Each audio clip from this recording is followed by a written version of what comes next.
lo dedicaremos para hacer un análisis y un estudio sobre el derecho consuetudinario. Todos sabemos y se ha establecido que el derecho consuetudinario tiene su fundamento en la costumbre, en la repetición constante de determinadas reglas de conducta por parte de la comunidad, y su núcleo originario es el uso o la práctica social. Ese derecho consuetudinario tiene características de ser eminentemente conciliador, es en forma oral, es decir, que no se utiliza lo escrito, todo es en forma verbal, y sus reglas de conducta se transmiten de generación y generación. Y como se ha indicado, existen normas de conducta que pueden ser incluso hasta milenarias.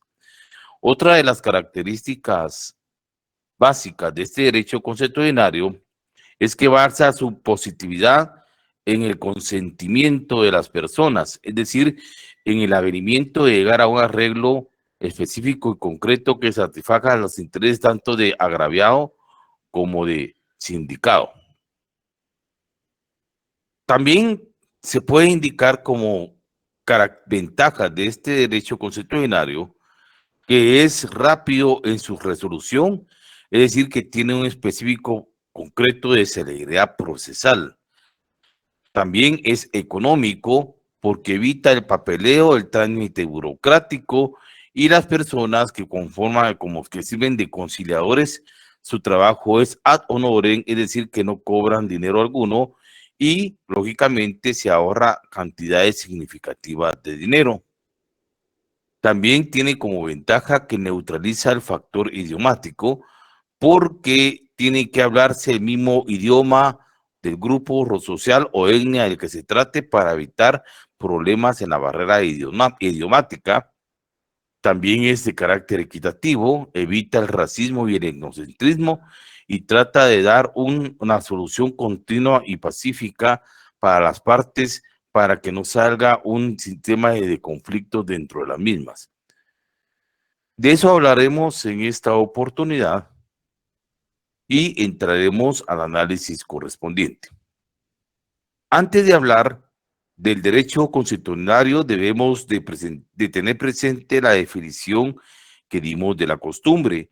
Esta definición fue ampliamente desarrollada en el tema de las fuentes formales derivadas y indicamos en esa oportunidad que la costumbre es la norma de conducta nacida de la práctica social y considerada como obligatoria por la propia comunidad, y que su núcleo originario era el uso y la práctica social. También se estableció que la costumbre tiene dos elementos, el elemento objetivo y el elemento subjetivo. El elemento objetivo recibe el nombre en latín de la expresión inveterata consuetudo.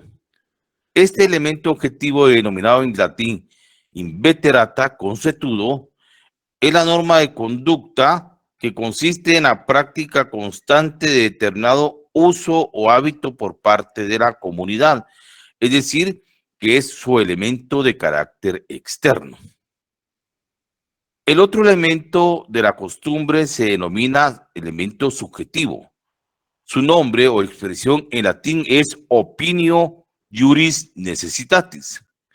El elemento subjetivo, es decir, la opinio juris necessitatis, también se le denomina elemento psíquico, que considera o se establece en la creencia que la costumbre es obligatoria como norma de conducta para establecerla dentro de la comunidad, es decir, constituye su elemento de carácter interno. También sabemos que existen tres clases de costumbre. Esas serían costumbre delegante, costumbre delegada y costumbre derogatoria. La costumbre delegante es cuando se autoriza a determinada autoridad a crear derecho escrito. Es decir, que la costumbre es superior a la ley y se estableció ampliamente que esa costumbre delegante Se practica en aquellos países cuyo idioma oficial es el inglés, o sea, los países de anglosajones como Estados Unidos, Canadá, parte de Canadá y toda la mancomunidad británica de naciones que fueron colonias o estados ya independientes que pertenecieron al Reino Unido de Inglaterra y Irlanda del Norte. La segunda clase de costumbre es la costumbre delegada. Aquí la norma jurídica es superior a la costumbre y se aplica a la costumbre en forma subsidiaria cuando la ley y la norma jurídica no puede solventar un caso concreto por algún vacío que contenga la misma, entonces delega en un segundo plano o en forma secundaria la costumbre para la solución del caso concreto dentro de la comunidad que se establezca para la solución del mismo. Esta clase de costumbre delegada es la única que reconoce el ordenamiento jurídico guatemalteco. Y por último, la tercera clase de costumbre es la costumbre derogatoria. Existe costumbre derogatoria cuando la costumbre tiene tal fuerza o imperio que abroga a la ley, es decir, que la costumbre la deja sin efecto. Analizando ya que la definición, los elementos y las clases de costumbre, podemos entrar a hablar ya de lo que es el ordenamiento consuetudinario.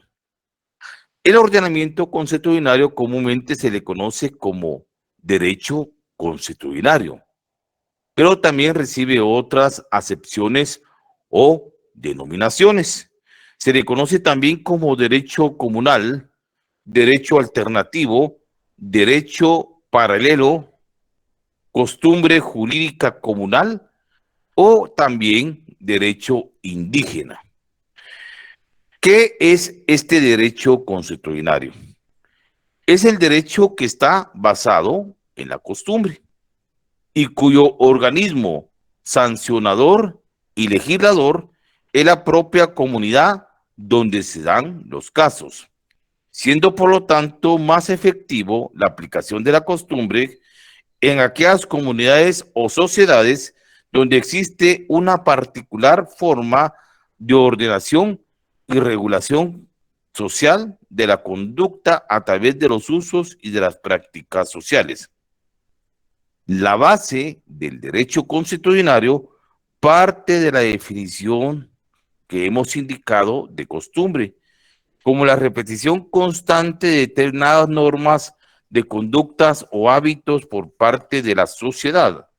Es decir, que ella obedece su necesidad jurídica de complementarla también con los dos elementos que conforman a la costumbre, que son válidos para la aplicación del derecho consuetudinario en su conceptualización. La primera de estas condiciones, como ya hemos indicado, se refiere a un uso social repetido de forma constante por un largo tiempo de hábitos externos de la conducta, de la costumbre, que es el elemento objetivo de la costumbre, que recibe el nombre en latín de la inveterata consuetudo.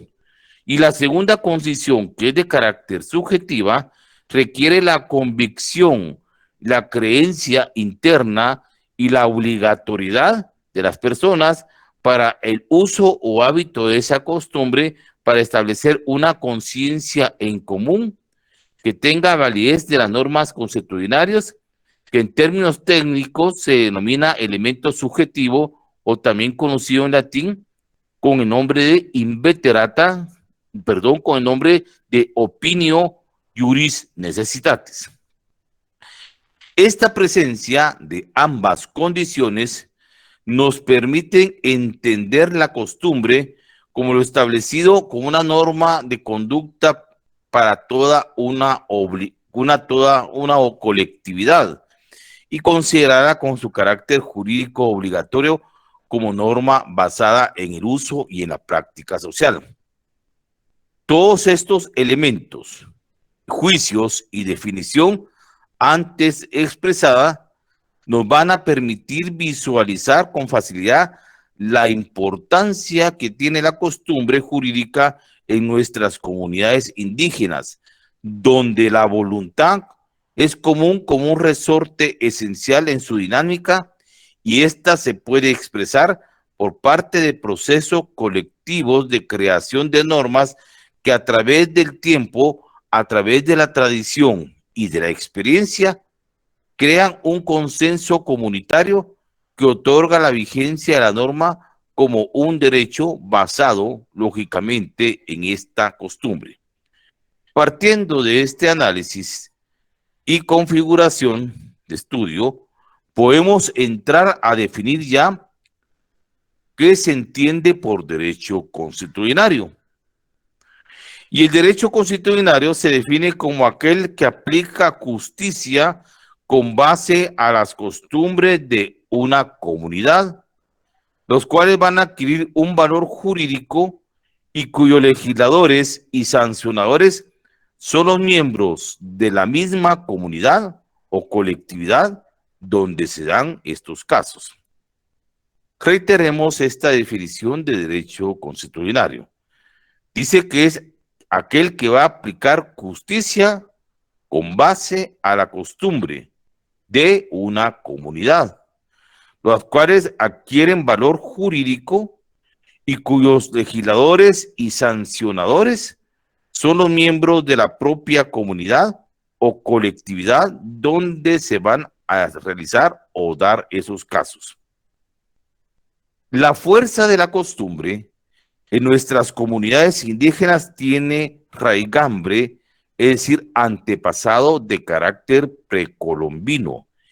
Y aunque con la llegada de los conquistadores, esto implicó la implantación de un sistema distinto con valores y mecanismos ajenos a los que existían ya en estas tierras, es decir, que se impusieron a los dominados, estos últimos, o sea, nuestras comunidades indígenas, no cedieron ni ante los terribles medios de represión que emplearon los conquistadores para consolidar el régimen colonial. Y a pesar de la implantación de una lengua distinta, oficial actualmente como el español.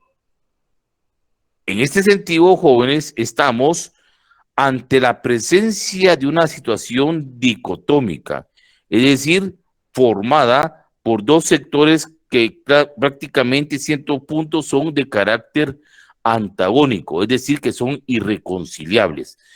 Por un lado, vamos a tener al derecho constitucional oficial, escrito, vigente, cuya característica notoria es la aplicación de la coerción ante el quebrantamiento de la norma jurídica, cuyos mecanismos y resolución van a requerir un indescriptible y engorroso trámite de papeleo y de resolución en tiempo y espacio de su sanción a través de la aplicación del derecho, a través de la aplicación de la ley.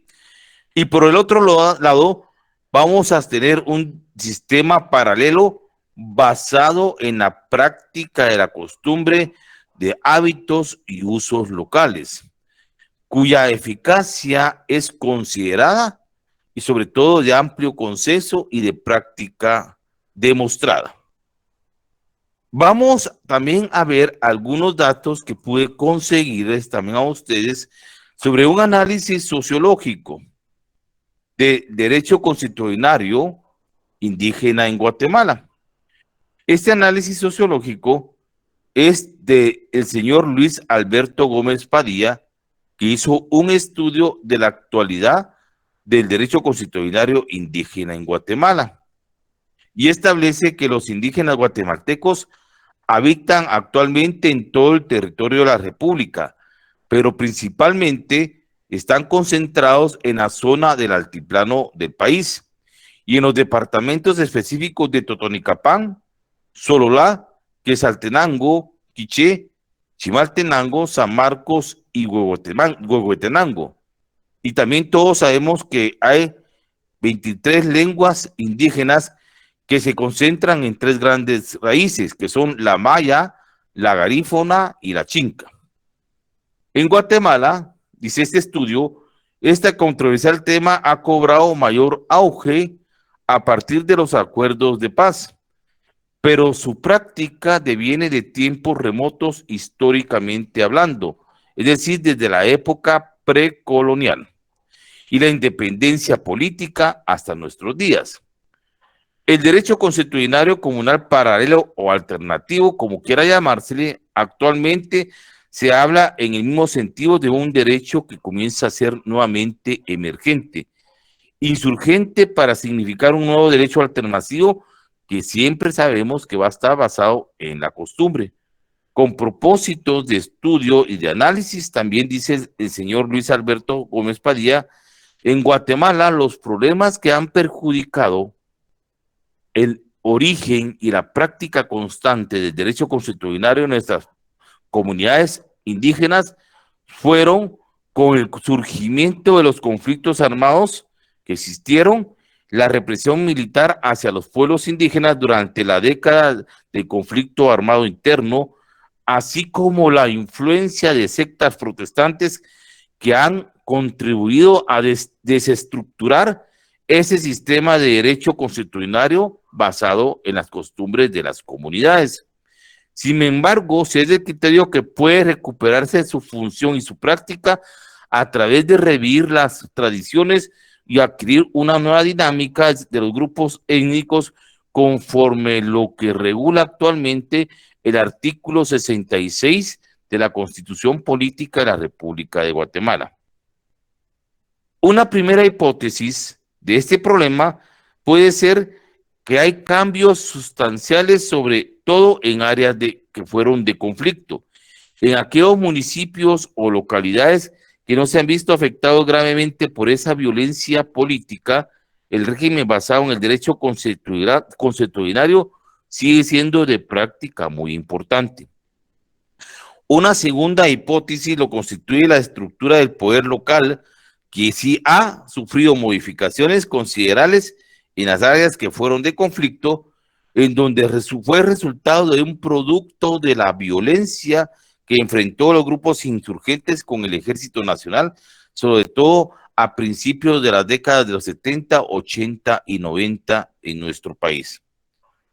Otro gran factor de desestructuración del derecho consuetudinario administrativo en las comunidades indígenas guatemaltecas es el trabajo de proselitismo religioso e ideológico llevado a cabo por las sectas fundamentalistas de corte protestante, los cuales han sido agentes de transmisión de valores culturales ajenos a las poblaciones indígenas y por ende la reestructuración de elementos de carácter ideológicos integrados a través de la religión, especialmente en el caso de los indígenas ubicados en las llamadas aldeas modelos.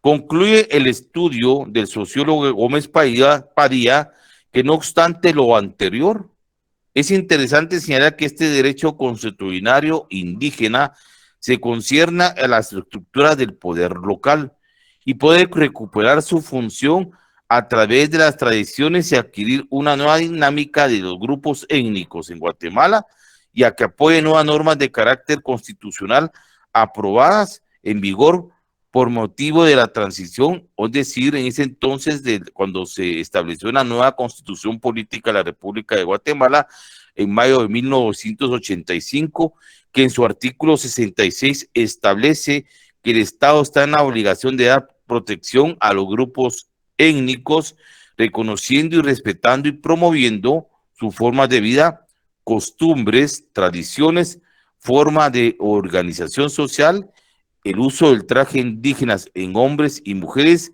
idiomas y dialectos.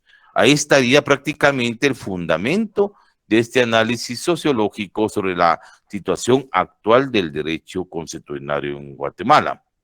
Vamos a ver a continuación algunos ejemplos del derecho consuetudinario, cómo se practica en algunas comunidades indígenas. Vamos a analizar en el derecho civil. En el derecho civil vamos a traer a colación el matrimonio. El matrimonio en este sentido, jóvenes, es concertado por representantes de los novios tomando los del varón la iniciativa. El novio costea la fiesta o compromiso o casamiento sin que medie pago. Este pago corre por su cuenta. Hay comunidades en las cuales los matrimonios son dispuestos por los padres sin que medie consulta con los hijos. Sin embargo, en general no hay matrimonios preferentes con base a pautas ya establecidas, ni evitaciones matrimoniales. La regla marital indica ordinaria la monogamia, pero el concubinato es aceptado en la costumbre, aunque sin reconocimiento de carácter formal. Las reglas de residencia después del matrimonio son rígidas, pero tienden a ser patrilocales. Las familias compuestas o extendidas, en las cuales viven dos o más generaciones unidas por la línea masculina, son de carácter frecuente. En materia penal, un estudio que data más de una década, pero cuyos resultados continúan siendo válidos, demostró la alta incidencia en procesos y sentencias penales por la comisión de delitos como la fabricación de alcohol clandestino, el hurto de leña y el contrabando.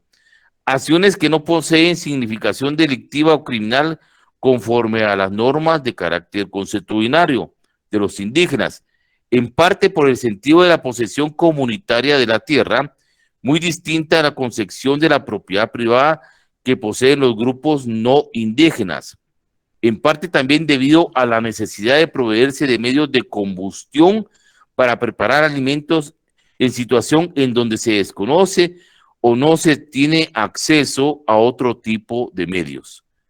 En parte, en el caso del alcohol, este cumple además de funciones de tipo ceremonial o litúrgico para las prácticas o celebraciones religiosas indígenas. Por su lado, los pobladores de las regiones fronterizas, el intercambio de bienes y servicios y productos forman parte de las tradiciones socioculturales, así como de las relaciones de amistad y parentesco, y carece, por lo tanto, de la significación del contrabando. En este sentido, jóvenes, la naturaleza del ordenamiento consuetudinario es de carácter reparadora y no represiva. Por ejemplo, en el caso de robo o hurto, se obliga a devolver los objetos al propietario o se paga su valor. Asimismo, se utiliza el regaño y la obligación de pedir perdón al ofendido. Efectuando este estudio sociológico y ciertos ejemplos de prácticas del derecho consuetudinario, pasaremos a continuación a ver las características y ventajas del derecho consuetudinario y entraremos a analizar sus características. El derecho consuetudinario concede tres características, que son: 1, es eminentemente conciliador; 2, es un derecho oral; y 3, fundamenta su vigencia y positividad en el consenso. Analicemos la primera característica del derecho consuetudinario: ser eminentemente conciliador. Se caracteriza por el empleo de recursos persuasivos, acudiéndose a aspectos de carácter religioso, morales y de buen trato, pero que en esencia requiere un acopio formidable de paciencia, que es una característica intrínseca de nuestras comunidades indígenas. En este sentido, se juega un papel fundamental en el avenimiento, anuencia o consentimiento de las partes que están en conflicto para la resolución de una situación pacífica, práctica, que resuelva el problema puesto de conocimiento del conciliador. La segunda característica del derecho consuetudinario es que es eminentemente oral. Desde el momento en que se le plantea al conciliador la controversia o el conflicto hasta la dilucidación de la misma, se hace uso del recurso de carácter oral, es decir, el uso práctico de la palabra en forma verbal, evitándose engorrosos trámites de las citaciones y formalidades escritas que tanto retrasan los procesos por la vía del derecho oficial a través de la burocracia y el papeleo. La tercera característica del derecho constitucionario es que fundamenta su vigencia y positividad en el consenso. El derecho constitucionario se basa en la observancia del consentimiento o el consenso de las partes. Ese convencimiento tiene que ser de carácter colectivo para acatar la norma como la mejor preservación de la cohesión y de la convivencia pacífica por parte de los miembros de la comunidad. Ya efectuando ese estudio de las características del derecho constitucionario, hablemos de las ventajas del derecho constitucionario. El derecho constitucionario posee 4 ventajas. Estas son: 1, celeridad procesal; 2, economía; 3, que neutraliza el factor idiomático; y 4, que hay mayor equidad. Analicemos la primera ventaja del derecho constitucionario: celeridad procesal. Eso significa que sus procedimientos son rápidos y que son efectivos en su aplicación. En la celeridad procesal se eliminan todos aquellos requisitos y formalidades que son un escollo, es decir, un obstáculo, como lo tiene el derecho oficial. Las conciliaciones en el derecho constitucionario, jóvenes, se agotan generalmente en una audiencia, cuando mucho en 2. Esto va a evitar expedientes burocráticos y exacciones ilegales, es decir, cobros indebidos. Siguiendo con las ventajas del derecho constitucionario, analicemos en qué consiste su economía. En el uso y citaciones orales de la propia comunidad y el trabajo ad honorem del conciliador, es decir, que no cobra dinero alguno, ahorra cantidades significativas de dinero.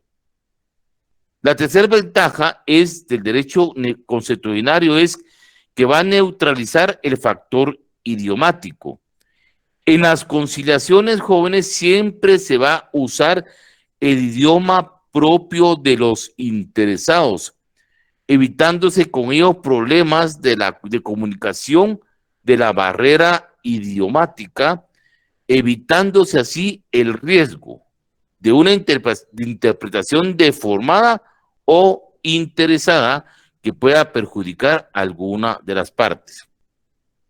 Y por último, la cuarta ventaja de este derecho es que hay mayor equidad.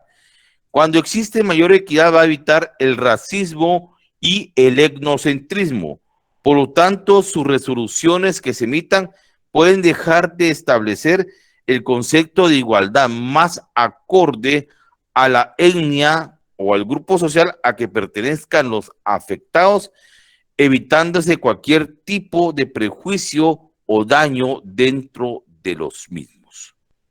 Con esto ya tenemos un preámbulo de lo que es el derecho constitucionario y algunos aspectos sociológicos y legales, cómo está actualmente la situación del derecho constitucionario en Guatemala y algunos ejemplos de prácticas del derecho constitucionario en nuestras comunidades indígenas. Pues bien, como este es un tema de discusión y análisis, pasaremos a la fase de preguntas y dudas u opiniones que ustedes puedan participar para poder enriquecer más este tema tratado en esta jornada. Y los dejo a ustedes, jóvenes, en el uso de la palabra.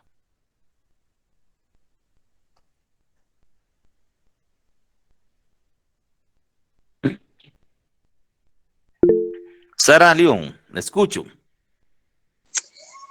Buenas tardes, licenciado. Buenas tardes. Mire, con una duda, es que era de que, así como yo, soy de Petén, entonces allá se miraba mucho de que cuando andaban ladrones o algo así, la comunidad los agarraban y les daban, o sea, les pegaban y todo delante de las personas y ellos como que quedaban ahí humillados, ¿verdad? Pero de donde yo soy, no rigen no es, por decirlo así, los mayas, ¿cómo se llama esto? Grupos Eh, de descendencia maya. ajá, sí, pero así como en otras partes donde sí hay castigo maya, Ujú. pero ahí las personas no son de esa etnia.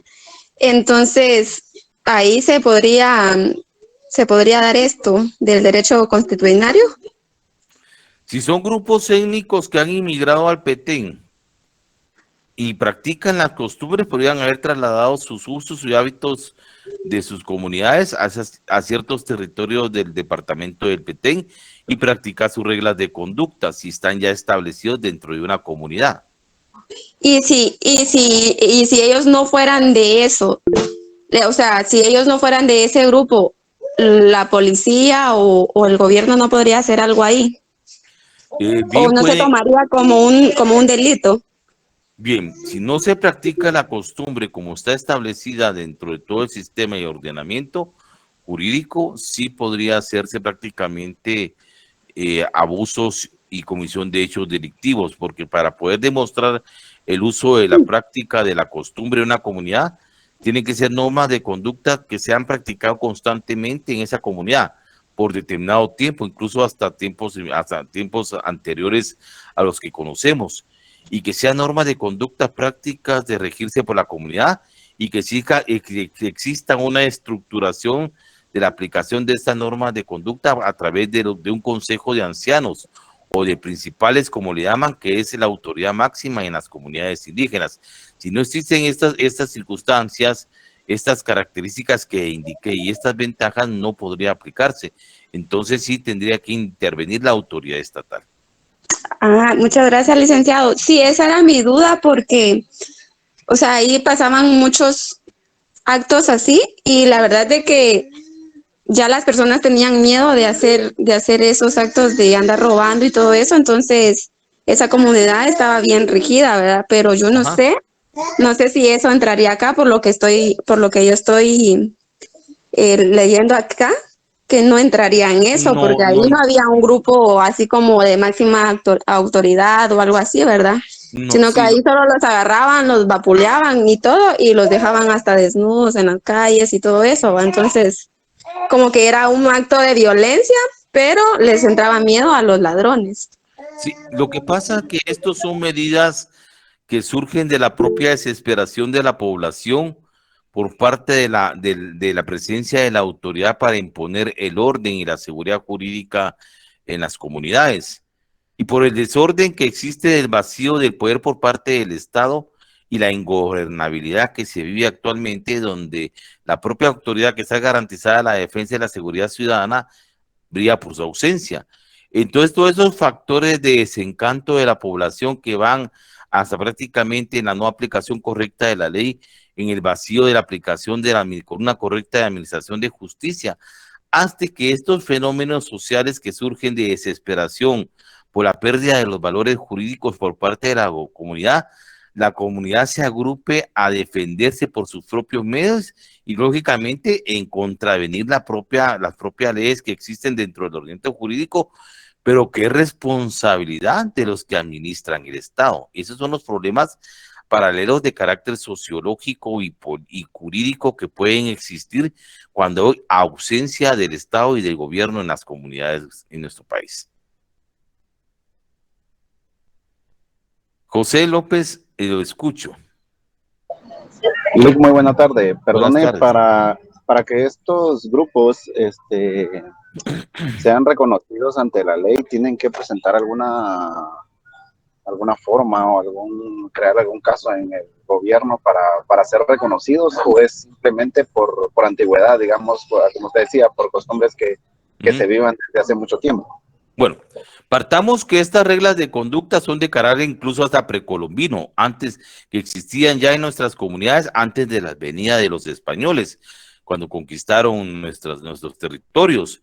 Ya existían estas normas de conducta y se mantuvieron aún contra la imposición de la esclavitud y de la represión militar que que atrajo la conquista de nuestras tierras por parte de los españoles, el quitar los valores, costumbres y tradiciones de nuestras comunidades y prácticamente la imposición de una religión distinta a la que practicaban, y otra, lógicamente, la imposición de un idioma diferente al de ellos. Pero ellos se resistieron y mantuvieron sus costumbres, sus reglas de conducta para vivir y regular sus conductas y su forma de convivencia social dentro de sus comunidades. Y siguieron esto después de la colonia, se mantuvieron después de la independencia nuestra hasta nuestros días. Quiere decir que esto ya son normas establecidas de conducta que tienen una raigambre incluso histórica, en la cual el Estado en ciertas comunidades no ha podido desestructurar porque están así presentes, porque tienen tal fuerza la costumbre que existiendo la normatividad jurídica la deja sin efecto la abroga, es decir, que no se aplica la ley, porque las comunidades tienden a practicar sus costumbres porque es una forma de que ellos han mantenido la regulación de sus convivencias a través de esos usos y prácticas sociales que pueden ser incluso hasta milenarias, porque una de las características que las reglas de conducta se transmiten de generación en generación y son de carácter eminentemente oral. Y quienes las administran y quienes las ejecutan son las personas de avanzada edad, perdón, que son las que tienen más consenso y consentimiento y sabiduría en la aplicación de las costumbres, que se les denominan los principales, comúnmente conocidos con el nombre de Consejo de Ancianos, quienes son los que van a administrar y aplicar la costumbre en forma conciliatoria para avenir a las partes a la solución de los conflictos donde se dan en las comunidades indígenas, donde se practica la costumbre. Independientemente que, como vimos con el análisis del sociólogo Gómez Padilla, hubieron factores que han destruido la práctica de las costumbres en nuestras comunidades indígenas, que prácticamente ese conflicto armado de más de 30 años que existió en nuestro país, que desestructuró a las comunidades y tuvieron que abandonar sus tierras, y todos esos fenómenos militares de represión contribuyeron a desarticular todo ese pensamiento de estructura de regulación de conductas, y también la influencia de las sectas protestantes fundamentalistas que con su aparato ideológico y religioso han venido a cambiar el pensamiento de las costumbres y tradiciones de nuestras comunidades indígenas. Y otros factores externos también que podríamos llamar actualmente la globalización, la pérdida de la identidad cultural de las comunidades indígenas por agarrar estereotipos prácticamente de otros países como Estados Unidos. Y no miren ustedes cómo nuestros indígenas actualmente cambian su forma de hábito hasta de vestimenta por ropa que tienen en Estados Unidos, o miran que cuando se van utilizan totalmente la bandera de Estados Unidos en todas sus actuaciones, como prácticamente se están ya desnaturalizando en su concentración, porque estas influencias ideológicas han venido a desarticular todo lo que es la costumbre y la identidad de los pueblos indígenas, entre otros factores. Para José Manuel Bautista, en el Petén todavía existen grupos de origen maya, pero la mayor cantidad de población que habita el Petén ha sido población de Oriente, en su gran parte, que ha migrado a Petén por el financiamiento de tierras que han dado, y se han establecido comunidades, pero básicamente la mayoría son del área de Oriente de nuestro país y del área sur, que ya no, las comunidades indígenas se han ido prácticamente mezclando y han surgido ese proceso de la dedinización. Y José Manuel Bautista dice: ¿cuánto tiempo tiene un consejo para considerar que hay un derecho consuetudinario? Como le indiqué, ese consejo de ancianos que aplican la costumbre milenaria y tradición de la comunidad, y el tiempo no se sabe, solo se sabe que vienen sus normas desde la época precolombina. José López y Juan Carlos. Perdón, Lick, entonces al momento, por ejemplo, de nosotros, por ejemplo, llevar algún caso más adelante en donde quizá alguien demande por violencia en contra de alguna persona, siempre habría que tener abiertos los ojos, digo, al entorno en el que se está suscitando, me imagino, el hecho, para no caer en esto de quizá meterse unos problemas pues, con estos grupos. A una ¿verdad? conflictividad innecesaria. Exacto. Sí, Donde existan aplicación de la costumbre en nuestras comunidades indígenas, debemos de respetar la aplicación de la costumbre.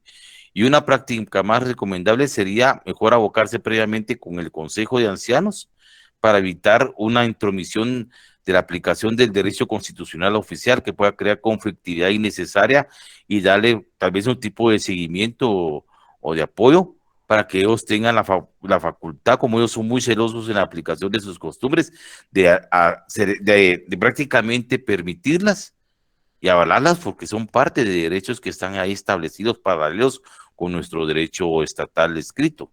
Eso es lo que hace falta de conciencia ciudadana y de nuestras autoridades. Ya el artículo 66 de la Constitución Política de la República de Guatemala le da ese reconocimiento de organización social en sus costumbres y tradiciones.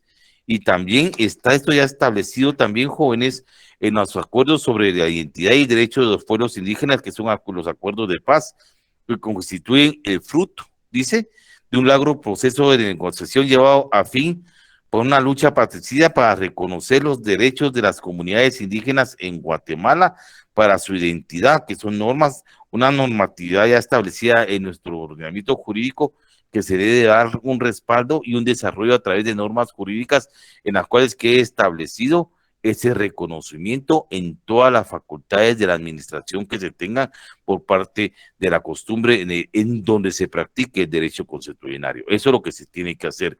Adicionalmente, sobre este tema, ustedes tienen dentro del pensum de estudios de la carrera un curso que se llama Identidad y Derecho de los Pueblos Indígenas, que es un curso completo dentro del pensum de la carrera.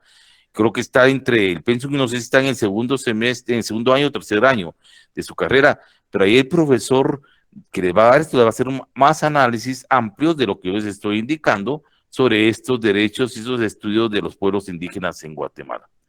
Juan Carlos Murga, lo escucho. Gracias, buenas tardes, licenciado.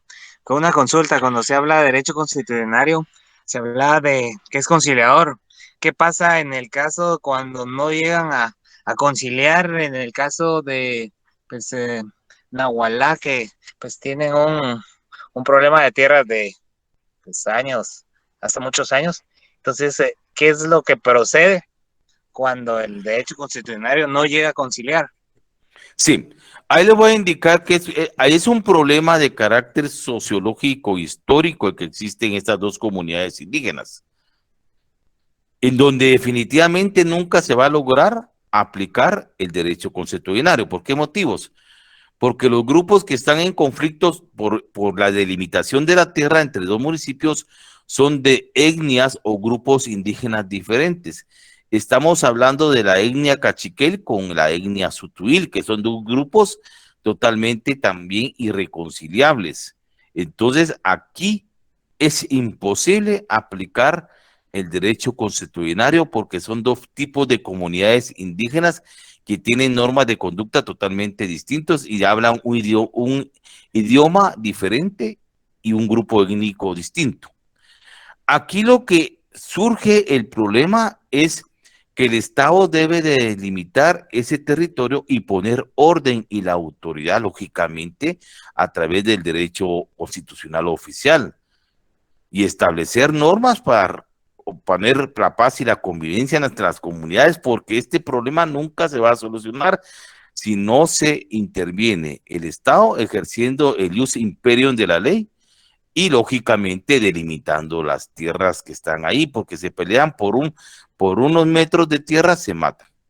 Entonces, definitivamente por el orden y lógicamente hacer valer la autoridad, porque aquí el derecho consuetudinario imposible de aplicar.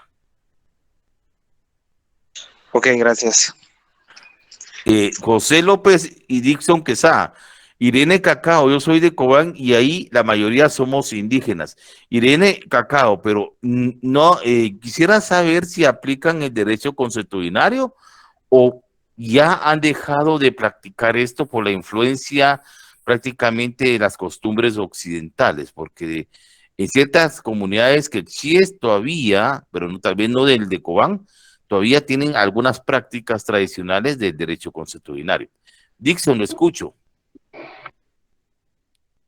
Licenciado, mire, Sí, bueno, este derecho consuetudinario. exactamente, A veces se nos dificulta también, a mí. exactamente. Fíjese de que mi pregunta es, aquí en la ciudad capital, ese derecho no se puede dar.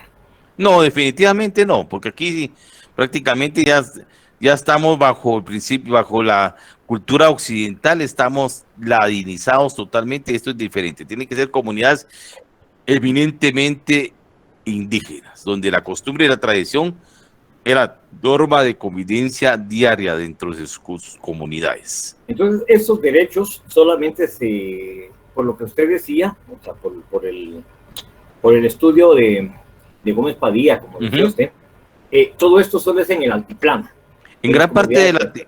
en gran parte del altiplano de nuestro país y norte de Guatemala y en el oriente en una comunidad de Santa María Chalapán, en Jalapa, Jalapa, Chalapán. que está en la montaña, en Santa María Chalapán. Okay. Esa era mi pregunta, licenciado. Gracias. Muy bien, Dixon. Sara León, lo escucho. Licenciado, disculpe, y entonces cuando se dice que es un grupo organizado, ¿ellos que tienen algún respaldo por parte del gobierno o de la policía? ¿O ellos Recuérdese, solo, o ellos solo son organizados en su comunidad? Es que viera organizado. eso. Sí, le escucho, perdón. Ah, sí, disculpe. Es que yo antes jugaba fútbol, ¿verdad? Ujú, Entonces yo fui a un área así metida, pero está también acá yo soy de acá de San Juan Zacatepeques. ujú, ya me dijo todo. Entonces yo fui a jugar pelota y entonces a nosotros cuando veníamos de regreso en el carro nos pararon, ¿verdad? Y comenzaron a registrar y a pedir nombres y qué andábamos haciendo y todo, ¿verdad? Entonces, así como ellos que dicen que son grupos organizados, ¿tienen algún poder o qué es lo que hacen para que ellos sean, o sea, tienen algún respaldo con la ley? No, ninguno. Ninguno con la ley y ninguno con las comunidades indígenas. Son grupos paralelos que están en la clandestinidad, que se podrían decir grupos armados que deben de ser perseguidos y sancionados por las autoridades nuestras para garantizar la seguridad y la libre locomisión de todas las personas que por ahí prácticamente se movilizan. Que eso ya forman parte del crimen organizado, como dice José Luis Vázquez. No tiene nada que ver con el derecho constitucional, son grupos delincuenciales.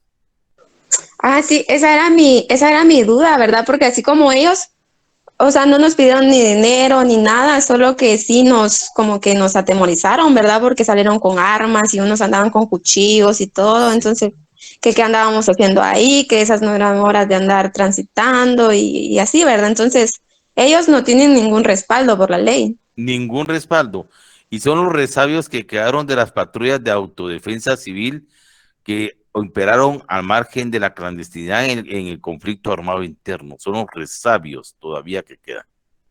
Y también producto de la conflictividad actualmente de la delincuencia en Guatemala, que como repito son circunstancias de donde no hay gobernabilidad, donde el Estado ha perdido su poder, donde el Estado ha dejado de administrar la ley y donde hay totalmente ausencia de administración de justicia. Pero estos factores son responsables directamente de los que administran el Estado, quienes prácticamente a través de ese desgaste estructural de corrupción e impunidad han llevado a nuestra sociedad a aplicar la justicia por sus propias manos y a defenderse, porque en donde no existe gobernabilidad, hay ausencia de un Estado de Derecho. Y esto es lo que fenómenos paralelos que miramos que terminan en grupos al margen de la ley.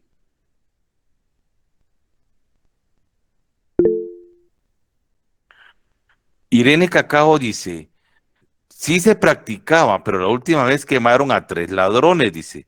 Entonces la policía intervino y muchos fueron detenidos, la mayoría eran los líderes, desde entonces ya no volvieron a hacer nada.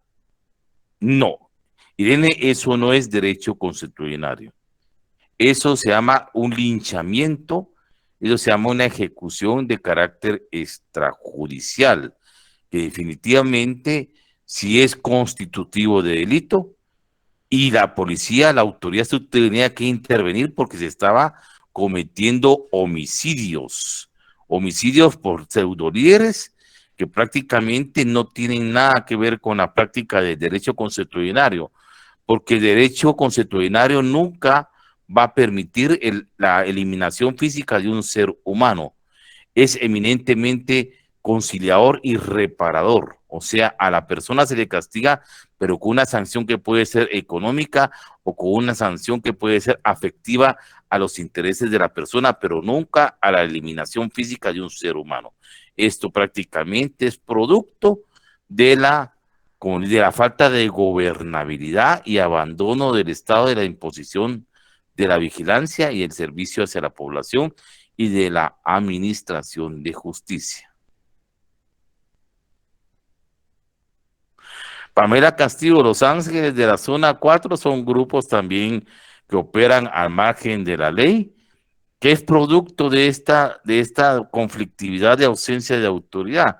Todos esos grupos que dicen que van a defender los intereses de las comunidades contra los ladrones y la delincuencia surgen de un fenómeno social, reitero, de la ausencia de la intervención del Estado, de la seguridad jurídica que el Estado tenía que garantizar a sus ciudadanos y de la propia corrupción de las fuerzas de seguridad que hacen que las personas se organicen en defensa de los intereses, pero que transgreden lógicamente la ley, pero no es derecho consuetudinario. Antonio Bulux, lo escucho. Muy buenas noches, licenciado. Buenas noches. Con una pregunta, porque en Quiché, pues ahí está el señor Juan Zapeta, que mi papá es de Quiché, entonces yo viajo a veces allá, y está el señor Juan Zapeta que arrodilla a los ladrones y a las personas pues que cometen algún acto delictivo delincuencial ahí en Quiché, y los azota con a veces varas de membrillo, sí, o así se le conoce. Sí, son varas de membrillo, por eso ya no venden membrillos en los mercados. Ya se terminaron todos los palitos. De tanto cabal, chicotear entonces, a cuánto. Sí. Eso sí se considera legal en el derecho. Sí, es el resarcimiento, que hace cuenta de que ahí le pide perdón a las personas afectadas y a la comunidad después del azote y castigo, y ellos prometen no volver a delinquir. Y tiene que devolver lo hurtado, robado, y pedir perdón, incluso hasta algunas veces hasta servicio hacia la comunidad o un resarcimiento. Sí, y este señor es parte del Consejo de Ancianos, tiene autoridad para poder administrar la aplicación de la costumbre de la comunidad. Y da risa porque ahí en Quiché, por ejemplo, los niños siempre dicen, y le preguntan los adultos a los niños, ¿qué quiere ser usted cuando sea grande? Yo quiero ser Juan Zapeta, dicen los niños, y todos empiezan a reír, pero porque él es como que yo quiero andar azotando ladrones ahí en el mercado. Porque miran que él cumple una función de autoridad y es respetada por la comunidad. Sí, más por que todo esa era mi pregunta. Así es, correcto. Rosibel Budiel. Hola, ¿cómo estás? Buenas noches. Fíjate Buenas noches. Que yo no encontré un sinónimo de inveterata consuetudo. En opinión juris sí entiendo que es una validez de ley, ¿va? Pero lo otro sí no puedo encontrar sinónimo. Es que lo que pasa es que no es sinónimo, Rosibel. Inveterata consuetudo es una expresión latina. Sí, exacto. Pero si ya lo traducimos al español, por decirlo así, que no encuentro como que un sinónimo para poder captarlo. Lo segundo sí. Inveterata consuetudo, que puede traducirse al español, aplicación continua de la costumbre. Sí, que tiene una continuidad, por decirlo. Exactamente, a eso que se expresa, es su expresión traducida al español. Y opinión, validarla. Ajá, opinión del derecho de la costumbre. Gracias. Así es, Rosibel. Cuando se acaba el Consejo de Ancianos, para aplicar lo que pasa con este derecho LIC. Recuérdese que las costumbres, Pamela, y para todos, la costumbre se transmite de generación en generación. Y cuando el Consejo de Ancianos, los ancianos llegan prácticamente a fallecer, otros asumen la autoridad, que son los que les siguen, que se han empapado y estudiado en la práctica de la costumbre, porque esto ha sido así de generación en generación. O sea, unos van y otros vienen y siguen con la práctica de la costumbre. O sea que esto se transmite. Las normas de conducta se van transmitiendo de generación en generación y las personas que ya no están porque partieron de este mundo, viene otro grupo de personas a tomar el control del Consejo de Ancianos o principales. Eso ha sido siempre así a través de la historia en nuestros medios y a través de donde los pueblos indígenas tienen su autoridad para administrar la costumbre. Alison, Nicole. Buenas tardes, licenciado. Solamente Buenas. una consulta. Usted comentaba que una costumbre que se maneja mucho en los pueblos indígenas es que se contrae matrimonio, ¿verdad? Más que todo en personas menores de edad o que estas partes mismas no dan el consentimiento para ello. Por ejemplo, acá en Guatemala, de que esto está prohibido en la Constitución, ¿aplicaría en esta costumbre o se volvería una costumbre de elegante? No, le puedo indicar. En nuestro medio, básicamente donde se aplica el derecho estatal o el derecho oficial constitucional, esto de menor edad está totalmente prohibido porque son reformas que se establecieron en el Código Civil. Ya no se pueden celebrar matrimonios de menores de edad, sí, aún cuando entonces se podía dar por el consentimiento de los padres, ya no se puede dar. Para contraer matrimonio civil tiene que ser como requisito indispensable ser mayores de edad. Y ese ha sido uno de los problemas de las comunidades indígenas, porque en las comunidades indígenas todavía hay algunas que practican la celebración del matrimonio en personas menores de edad. Y ahí donde entra la conflictividad, porque incluso entran hasta querer incluir los derechos humanos. Y cambiar contextos históricos de tradición y costumbre en las comunidades es muy difícil cuando esto para ellos es una situación normal como forma de convivencia dentro de la comunidad, pero para nosotros no lo es. Ahí es donde chocan dos tipos de culturas distintas y es donde se tiene que legislar ampliamente para buscar un punto de equilibrio en ese tipo de circunstancias. Porque aquí quien va a querer imponerse el derecho oficial del Estado, porque dice no se pueden casar los menores de edad, pero si la costumbre y la tradición de la comunidad, eso es correcto, ¿cómo poder solucionar este conflicto?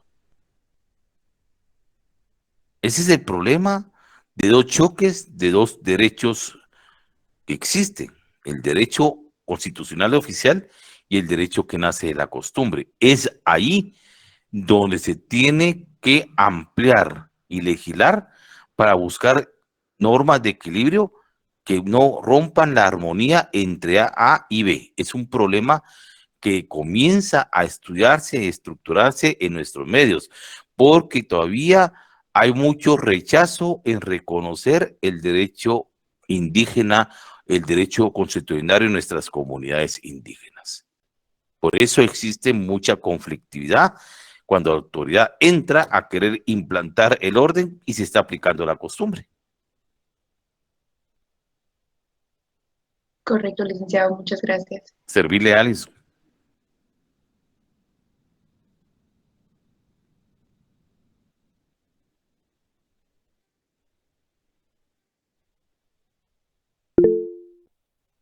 Compañero, escucho. Buenas noches, licenciado. Buenas noches. Disculpe, con respecto a esto, ¿hay alguna pena para las personas menores de edad que se casan o para las respectivas personas que los casan?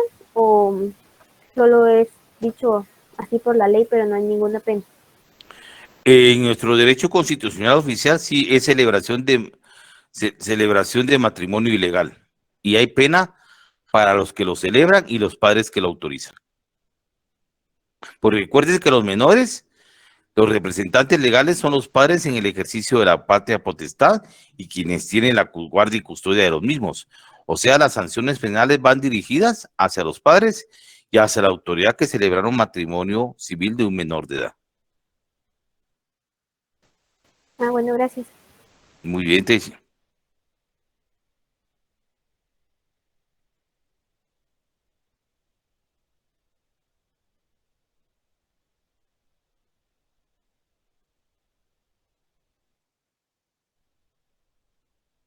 ¿Alguien más que quiera preguntar o podemos dar por concluido la clase de esta jornada, jóvenes?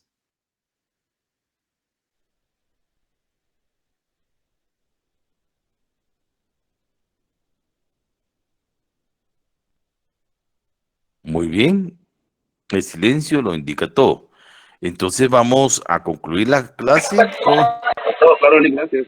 Muy bien, entonces jóvenes, el día lunes comenzaremos con otro tema de la segunda unidad y analizaremos el punto de las normas sociales.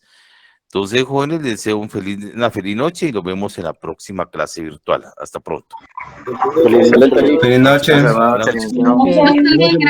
Buenas noches, jóvenes. Feliz noche, gracias.